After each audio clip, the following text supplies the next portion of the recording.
A very good morning to all. Welcome to our online Pathshala.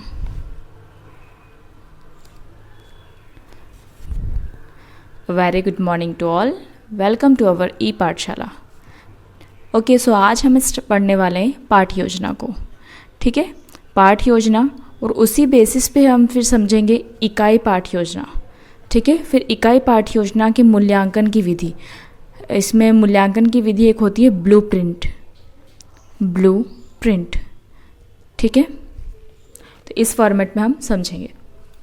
इसको ऊपरी आप देख लीजिए, अगर ऊपर समझना है जैसे हमें कि हम इसमें क्या पढ़ने वाले हैं. पाठ योजना, जैसे आप किसी भी क्लास को कोई पाठ पढ़ाना स्टार्ट कर रहे हो तो उसके पहले जो शिक्षक, मतलब आप जो शिक्षक बनने वाले हैं, आप जो योजना बनाते हैं कि मैं इस पाठ को पढ़ाने से पहले मतलब बच्चों से पूछूंगा कि उनको इसके बारे में क्या क्या पता है.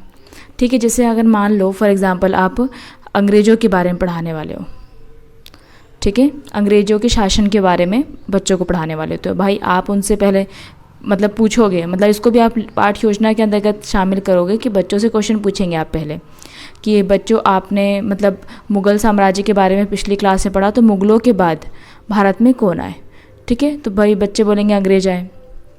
तो इस हिसाब से मतलब आप पहले बच्चों को जो पूर्व ज्ञान है वो समझोगे. अंग्रेज़ों के बारे में आप क्या जानते हो, हमारे यहाँ जो अंग्रेज़ है वो कहाँ से आए थे, किस समय आए थे, किसी का अनुमान है. मतलब उस हिसाब से हम क्वेश्चंस पूछते हैं. ठीक है, तो मतलब एक पाठ को जब हम योजना पूर्व, मतलब एक पाठ की जब हम योजना बनाते हैं कि शिक्षक उसको किस प्रकार छात्रों के सम्मुख प्रस्तुत करेगा, तो वो होती है हमारी पाठ योजना. ठीक है, अब अगर हम 5 से 6 पाठों को साथ में मिलाकर 5 से 6 पाठों का साथ में मिलाकर योजना बनाते हैं कि भाई मैं इस मंथ में इतने चैप्टर्स को फिनिश करूँगा, तो उस जो 5 से 6 पाठों की जो योजना बनती है एक साथ, उसको बोलते हैं इकाई पाठ योजना. ठीक है, इसमें जो पाठ है वो एक दूसरे से संबंधित होते हैं, ताकि वो संबंधित हो भी सकते हैं, नहीं भी हो सकते हैं, बट वो क्रमवार होते हैं. ठीक है, समय के अनुसार मतलब सामान्य रूप से उन्हें क्रमवार ही रखा जाता है. ठीक है, अब इकाई पाठ योजना का मूल्यांकन, भाई आपने पाठ समझा दिया, आपने पाठों को समझा दिया, अब आप क्या करोगे, बच्चों का टेस्ट लोगे. ठीक है, तो टेस्ट लेने के पहले आप ब्लूप्रिंट रेडी करते हो. नॉर्मली जो क्वेश्चन आता है वो 25 नंबर का ब्लूप्रिंट आता है. ठीक है, कि आपको ब्लूप्रिंट बनाना है, तो 25 नंबर का ब्लूप्रिंट में भाई आप 10 ऑब्जेक्टिव दे दो. ठीक है, और 5 क्वेश्चन दे दो 2-2 नंबर के. ठीक है, 10 ऑब्जेक्टिव लिया 1-1 नंबर का, तो कितने हो गए, 10 नंबर. 5 क्वेश्चन दिए, प्रत्येक लघुत्तरी क्वेश्चन 2 नंबर का, तो ये हो गए कितने, 10 क्वेश्चन. और एक निबंधात्मक क्वेश्चन दे दिया, कितने नंबर का, 5 नंबर का, तो ये हो गया 5. तो ये हो गए हमारे 25. तो ये ऐसे तैयार होता है हमारा ब्लूप्रिंट. नॉर्मली ब्लूप्रिंट 25 नंबर का ही आता है, तो आप ऐसे बना सकते हो. ठीक है, अगर आप 50 नंबर का आ जाए तो यहाँ पे नॉर्म चेंज कर लो. ठीक है, वैसे तो 25 नंबर का ही ठीक है, आता ही है ये क्वेश्चन में. अगर 50 का आ जाए तो उस हिसाब से आप ये गुणा क्वेश्चन के संख्या बदल लो कि भाई 10 हो गया तो ये 20 हो गया, और फिर इसमें आप 10, 20, 30 हो गए, 40, 50, 20 नंबर और देना है, तो इसमें 4 क्वेश्चन दे दो, तो ये हो गया 20 नंबर, तो हो गया 50 नंबर का. ठीक है, तो अकॉर्डिंग टू योर क्वेश्चन आप ब्लूप्रिंट भी आराम से रेडी कर सकते हो. ठीक है, उसको भी कैसे बनाना है ये हम आगे समझेंगे. सो अभी फ़िलहाल का टॉपिक है हमारा पाठ योजना. ठीक, तो पाठ योजना में आज हम पढ़ने वाले हैं पाठ योजना. ठीक है, तो पाठ योजना में सबसे पहले हम पढ़ेंगे भाई उसका अर्थ क्या है. ठीक है, उसका अर्थ क्या है, फिर उसका महत्व क्या है, हमको क्यों आवश्यकता है, महत्व या फिर हम बोल सकते हैं आवश्यकता, दोनों का आंसर एक ही आएगा. ठीक है, महत्व या आवश्यकता का. ठीक है, अब लाभ. अच्छा, आप सोचो हमको किसी चीज़ की आवश्यकता है, तो अगर वो आवश्यकता पूरी हो रही तो हमें लाभ हो रहा है. तो महत्व, आवश्यकता और लाभ तीनों में एक ही चीज़ आती है. यह मैं पॉइंट्स के थ्रू आपको समझा दूंगी. ठीक है, वो बस क्वेश्चन आपको घुमाता है, बाकी आंसर एक ही रहता है. बस आपको क्या करना है, जैसे अगर हमको पाठ की एक सिंपल योजना की बात, आवश्यकता की बात करूँ, तो क्यों आवश्यकता है, इससे शिक्षक को निर्देशन मिलता है, मतलब पढ़ाने के लिए मार्गदर्शन मिलता है. लाभ भी आ जाएगा यही कि पाठ योजना का यह लाभ है कि यह शिक्षक को मार्ग निर्देशित करता है. ठीक है, समझ में आ रहा है. इसको हम वर्तमान टेंस में लिखते हैं, प्रेजेंट टेंस में लिखते हैं कि ये करता है, और आवश्यकता ऐसा उसकी ज़रूरत इसलिए है। ठीक है, तो बस उसमें वर्ड्स का हेर फेर होता है, बाकी आंसर एक ही आएगा। क्लियर? तो अरे वीडियो वापस से पॉज हो गया था। तो कहाँ थे हम? हाँ, तो वो जो महत्व होते हैं वही आवश्यकता और वही लाभ है। ठीक है, इसके साथ ही हम पढ़ेंगे इसके प्रकार। ठीक है, ज़्यादा वैसे प्रकार नहीं है, इसके सिंपल प्रकार हैं। उसके बाद हम पढ़ेंगे सोपानों को। सोपान मतलब होता है सीढ़ियाँ। ठीक है, जैसे हम लोग ने टीचर बनने के लिए पहले यूजी किया, यूजी के बाद हमें बीएड में एडमिशन मिला है, फिर हम लोग एग्ज़ाम पास करेंगे। ठीक है, तो ये क्या है? सोपान है। तो हम लोग सोपान पढ़ेंगे किसके? पाठ्य योजना के, कि किस फॉर्मेट में, किस वे में इसको बनाया जाता है, क्या सोपान होते हैं उसके। ठीक है, सावधानियाँ, कि भाई आप पाठ्य योजना बना रहे हो तो आपको क्या क्या सावधानी रखना चाहिए एक शिक्षक के तौर पे। ठीक है, और एक होता है प्रारूप। लास्ट में हम प्रारूप देख लेंगे। तो जो सोपान होते हैं उसी को जब हम व्यवस्थित रूप में लिख देते हैं वो होता है प्रारूप। क्लियर? कि सोपान में जैसे हम लोग बात करें कि सबसे पहले भूमिका होती है, तो भूमिका में हम क्या करेंगे, तो मतलब वही प्रस्तावना वगैरह जो है, तो उसको व्यवस्थित रूप में लिखना, सोपान को व्यवस्थित रूप में लिखने का जो है फॉर्मेट, वो प्रारूप है। ठीक है, अब देखिए स्टार्ट करते हैं पाठ्य योजना। तो पाठ्य योजना क्या है भाई? पाठ्य योजना एक तैयारी है। किसकी तैयारी है? शिक्षक की तैयारी है। किसकी तैयारी है? शिक्षक की तैयारी है। तो इसमें जो शिक्षक है वो पूर्व निर्धारित कर लेता है, पहले से ही सोच रख लेता है कि उसे किसी कक्षा में कोई पाठ या विषय वस्तु छात्रों के सम्मुख किस क्रम में, किन विधियों और किन सहायक सामग्रियों से कितने समय में प्रस्तुत करना है। आए ये बात समझ में? ठीक है, तो यह क्या है? पाठ्य योजना शिक्षक की तैयारी है, मतलब शिक्षक यह पूर्व निर्धारित कर लेता है कि उसे किसी कक्षा में कोई पाठ को किस क्रम में, किन विधियों, किन सहायक सामग्रियों और कितने समय में प्रस्तुत करना है। क्लियर है? अब जो ये हम लिख सकते हैं पाठ्य योजना का अर्थ हमारी भाषा में, फिर हम लोग को एक जो स्टैंडर्ड किसी ने दी हो तो वो लिखते हैं। ठीक है, तो एक शिक्षा के अंतर्राष्ट्रीय शब्दकोश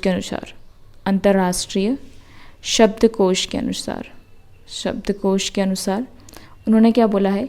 पाठ्य योजना किसी पाठ के महत्वपूर्ण बिंदुओं से संबंधित, तो पाठ के महत्वपूर्ण बिंदुओं से संबंधित ऐसी रूपरेखा है। क्या है? रूपरेखा। यहाँ पे उसने प्रारूप को रूपरेखा बोल दिया। ठीक है, ऐसी रूपरेखा है जिसमें उसको उसी क्रम में व्यवस्थित किया जाता है जिस क्रम में एक शिक्षक अपने छात्र के सम्मुख प्रस्तुत करेगा। ठीक है, आई बात समझ में? तो अंतर्राष्ट्रीय शब्दकोश हमको मुख्य पॉइंट्स याद रखने हैं। ठीक है, ऐसा नहीं कि उसने जैसी लिखी है वैसी रट डालो।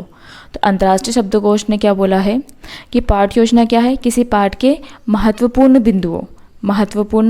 बिंदुओं की रूपरेखा है। महत्वपूर्ण बिंदुओं की रूपरेखा है जिसमें वह उसी क्रम में लिखा जाता है जिसमें अध्यापक अपने छात्रों के सम्मुख प्रस्तुत करेगा। आई बात समझ में? ठीक है, तो ये हो गया हमारा पाठ्य योजना का अर्थ और उसका परिभाषा। क्लियर? अब नेक्स्ट हमने बोला था कि भाई हम इसके प्रकार देख लेते हैं। ठीक है, तो पाठ्य योजना के प्रकार क्या है भाई? दिख तो रहा है ना?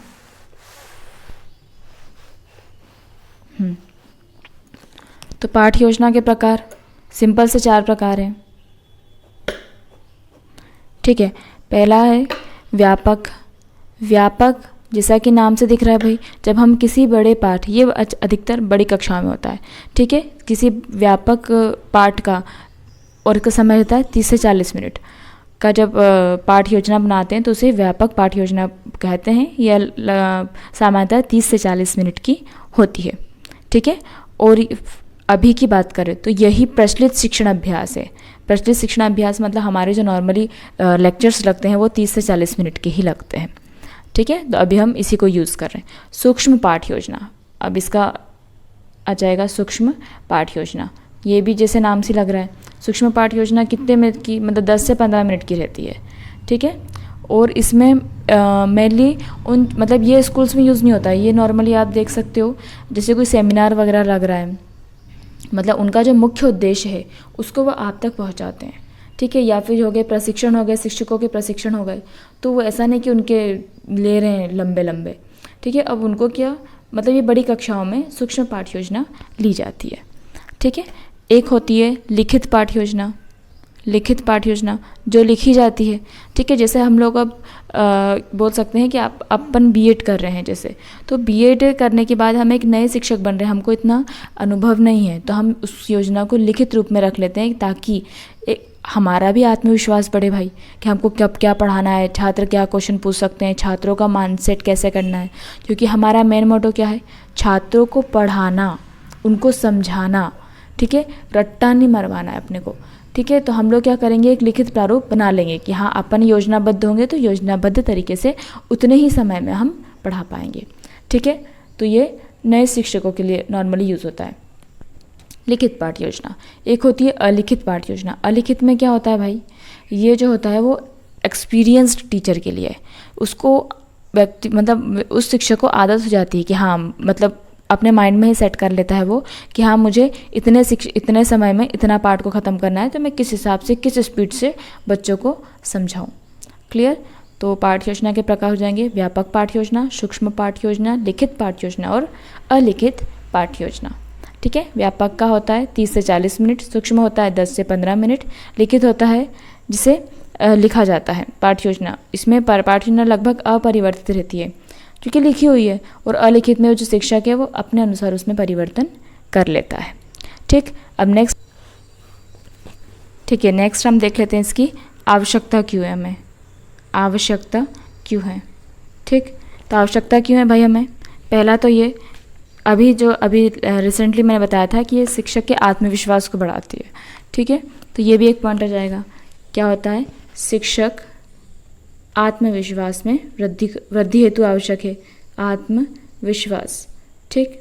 इसके अलावा ये क्या करती है, शिक्षक को मार्ग निर्देशित देती है, मतलब शिक्षक का मार्ग निर्देशन करती है पाठ योजना, ठीक है। इसके अलावा हम लिख सकते हैं कि ये समय का सदुपयोग करती है, ठीक है, क्योंकि अगर सदुपयोग हम लोग अगर कोई पाठ योजना पहले से प्रिपेयर करके आएंगे तो हमको वहाँ जाके टाइम वेस्ट करने की आवश्यकता ये नहीं है कि अब मैं क्या पढ़ाऊँ, अब मैं इसके बाद क्या उदाहरण दूँ, मतलब आधा टाइम तो इसमें ख़त्म जाता है उदाहरण सोचने में, ये वो, ठीक है। तो इससे क्या होगा, हमारा समय का सदुपयोग होगा। नेक्स्ट हम बात कर सकते हैं कि शिक्षण के सामान्य उद्देश्यों की प्राप्ति होगी। शिक्षण के सामान्य उद्देश्यों की प्राप्ति कैसे, कि भाई हम योजना बना के आए तो शिक्षण के सामान्य उद्देश्य, एक तो ये हमारा पाठ खत्म हो जाएगा सीमित समय में, ठीक है।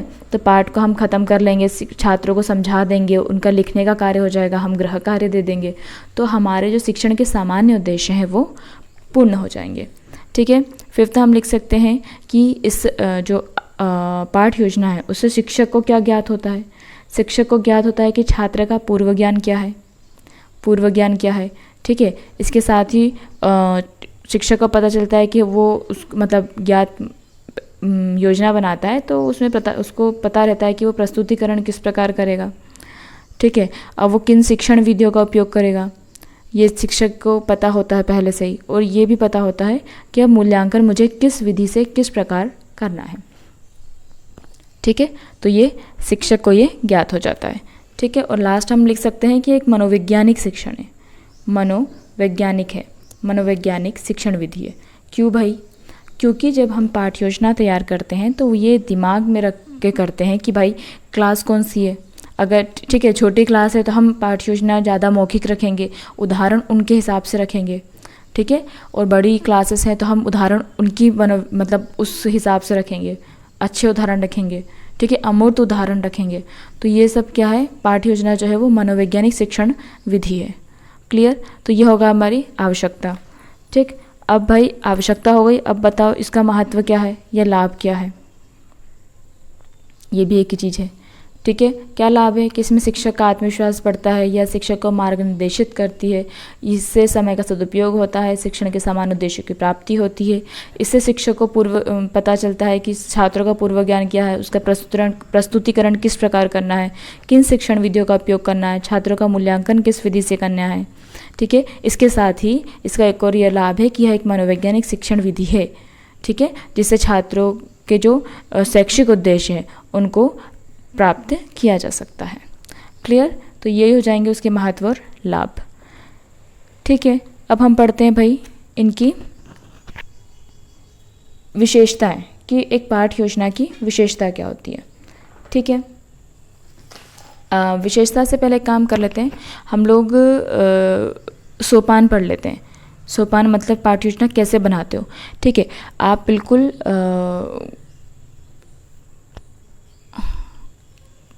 ठीक है, तो हम लोग पहले सोपान कर लेते हैं। तो सोपान में हम लोग एक साइंटिस्ट का नाम याद करेंगे, हर्बर्ट साइमन। ठीक, अब इसको याद कैसे करेंगे, भू प्र तु प्र पु, भू प्र तु प्र पु, प्र तो दोनों बीच में आ जाएगा, भू तु पु, ऐसे करके याद कर लो। ठीक है, भू फॉर भूमिका, प्रस्तुतिकरण, तुलनात्मक, प्र से प्रयोग और फिर पुनरावृत्ति। ठीक है, तो भूमिका की बात करते हैं। ये बस याद करने के हिसाब से ऐसे लिख दिया था मैंने। ठीक है, अगर नहीं याद हो तो ऐसे करके याद कर लो, भू प्र तु प्र पु। ठीक है, तो भूमिका भाई आप ये दिमाग में निकाल चला के, मतलब दिमाग में यह सोच के रखो, अब आप दिमाग में यह सोच के रखो कि भाई मुझे एक पाठ पढ़ाना है। ठीक है, अब क्या करोगे आप, अब मान लो आपको पढ़ाना है अंग्रेज वाला, जो हमने पहले एग्जाम्पल लिया वही ले लो। ठीक है, अब आप भूमिका क्या है आपकी, आप छात्र के पूर्व ज्ञान को पता करोगे कि छात्र को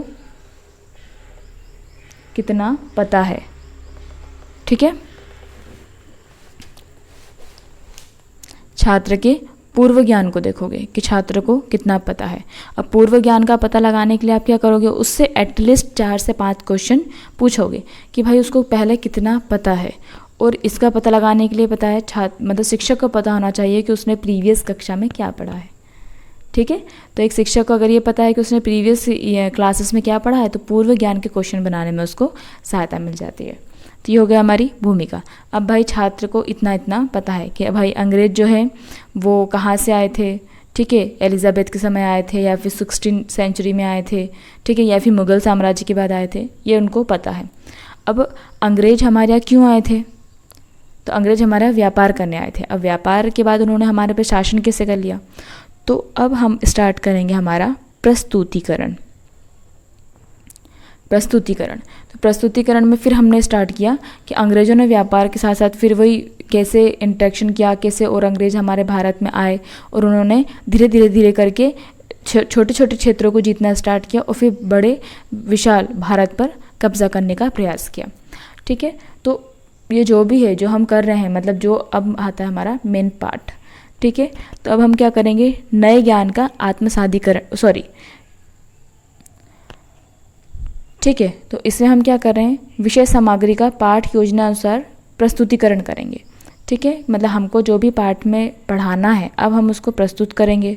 ठीक है, अब इसी में हम कुछ दृश्य श्रव्य सामग्रियों का उपयोग करेंगे, प्लस में ब्लैक बोर्ड का दृश्य श्रव्य सामग्री जैसे अब अंग्रेजों को ही पढ़ा रहे हो आप तो क्या यूज़ कर सकते हो आप, मैप यूज़ कर सकते हो। ठीक है, दृश्य श्रव्य सामग्रियों को यूज़ करेंगे तो एक मैप यूज़ कर सकते हो कि देखो यहाँ से अंग्रेज आए। ठीक है, इस पे उसने कब्ज़ा किया। उसके अलावा आप सिक्के यूज़ कर सकते हो कि अंग्रेज़ों के टाइम के सिक्के, फ़ोटोज़ नहीं आपके पास हो तो। ठीक है, तो ये उस टाइम ऐसा था, मतलब ये उस टाइम ये लॉर्ड था तो उन्होंने अपने नाम के सिक्के या फिर जो भी हो, तो ये दृश्य श्रव्य सामग्रियों का आप यूज़ कर सकते हो। ठीक है, प्लस में आप ब्लैक बोर्ड का यूज़ करोगे। ठीक है, तो ये प्रस्तुतिकरण में ये चीज़ें होती है। पहला तो ये कि हम पाठ में क्या पढ़ाना है वो बताते हैं। इसमें हम पाठ को पढ़ाते समय उसको समझाने, मतलब बच्चों के अवबोध के लिए हम क्या करेंगे, दृश्य श्रव्य सामग्रियों का उपयोग करेंगे। क्लियर, इसके साथ ही ब्लैक बोर्ड का उपयोग भी इसमें किया जाता है। ठीक है, तो फर्स्ट हो गया हमारी भूमिका, सेकंड हो गया हमारा प्रस्तुतिकरण। अब थर्ड,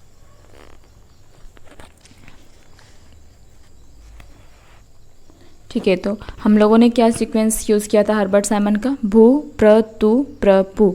भूमिका में मैंने आपको बता दिया है कि हमने छात्रों को पूर्व ज्ञान से मतलब पूर्व ज्ञान का पता लगाता है शिक्षक, इसके लिए वो 4 से 5 क्वेश्चन पूछता है। ठीक है, प्रस्तुतिकरण में हम क्या करेंगे, पाठ का जो मेन हमारी मतलब पाठ्य वस्तु है उसको प्रस्तुत करेंगे। इसके साथ ही हम इसमें जो सहायक सामग्रियां हैं जैसे दृश्य श्रव्य सामग्री इनका यूज़ करेंगे।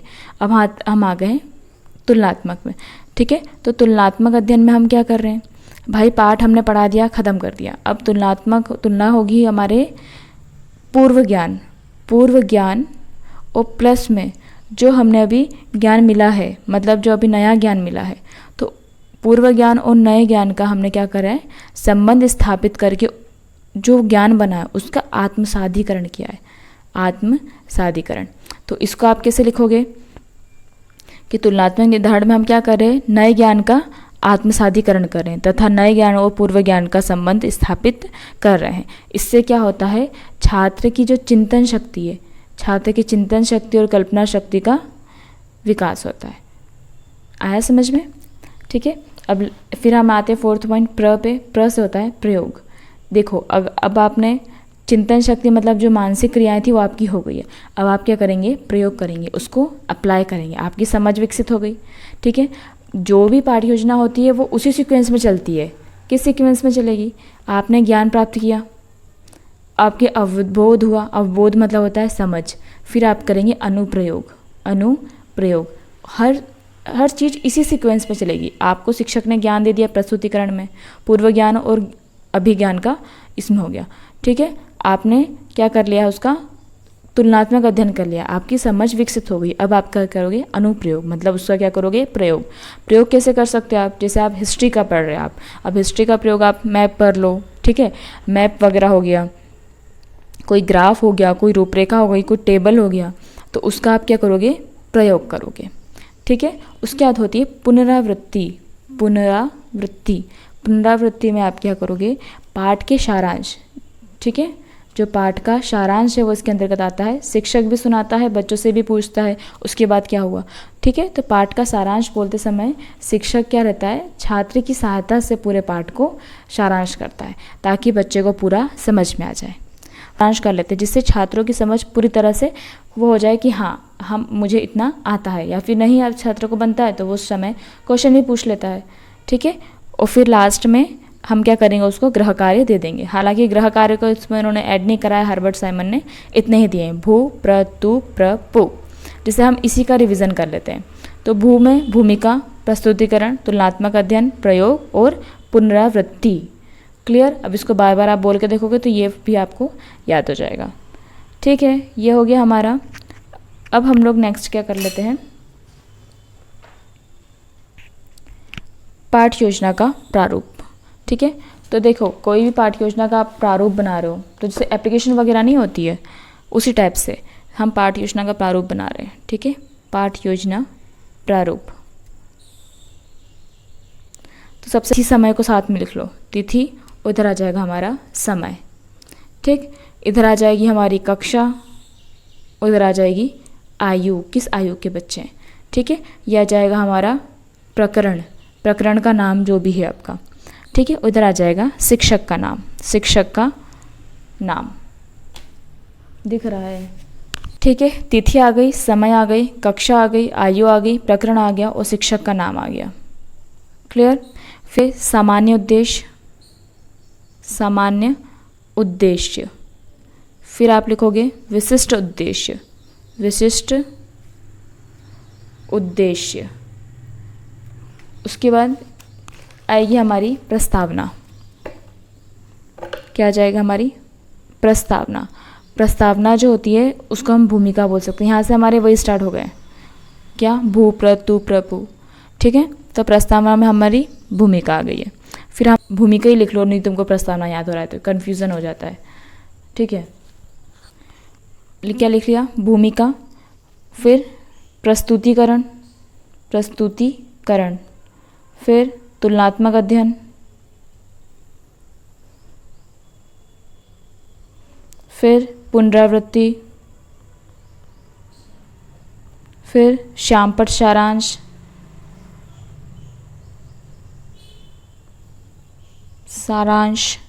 और फिर गृह कार्य। ठीक है, तो ये उसका